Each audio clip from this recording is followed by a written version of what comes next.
Haley and I hooked up. What does hooked up mean? Like, everything. Are you serious?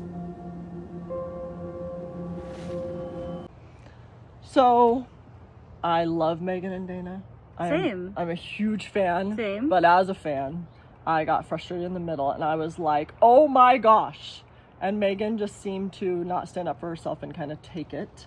And was just kind of like trying to say we both did stuff. And then I think that is why it led her to then all of a sudden do the one thing that she was mad at Dayna for doing. She went and did to, you're better with names than She went and did to Haley.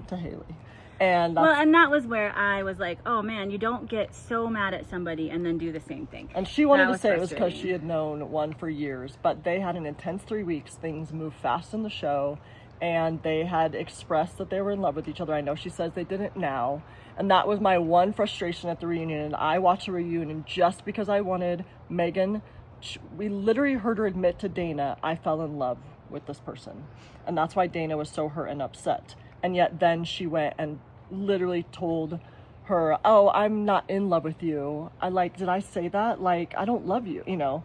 And then tried to say, oh, I just told her I loved her all the time. I didn't mean it like that. When they were literally, when she thought she wasn't going to get back together with Dayna, she was saying, she's like, I need to tell you that I fell in love with someone. She was telling her, they were acting like they may be it. So of course then she's wanting to send, like she's still thinking it's like Yoli and Xander, where Mal was having to go through that Yoli and Xander were sliding each other's DMs, and at the cocktail parties they were talking, and they were all these things because there was all these emotions that just got shut off.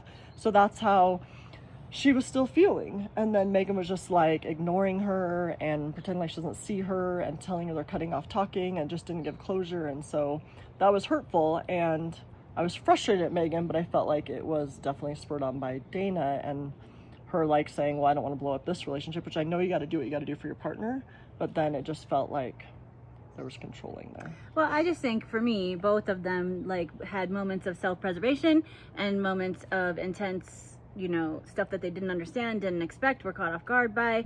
And, I think for me, I just had a much more like, yeah, I don't know, this would be hard, right? Yeah. This would be hard. Yeah. And so I definitely excited that they're still together at the reunion, excited that they're going to maybe pull this And off. that they both grew so much. Yeah, clearly they grew. All right, so. And she did apologize at the reunion. I didn't feel like Megan owned up to, like not telling the truth about that. And I really wanted the host to say, we heard you literally tell Dayna this, but then you lied, can you own up to that? And they didn't push her on that, and I wish she would have owned up to that. But Well, the reunion got very intense, right? Yeah. With Marita losing her mind, and Yeah. so I think the host was definitely like, well, let's not lose control. yeah.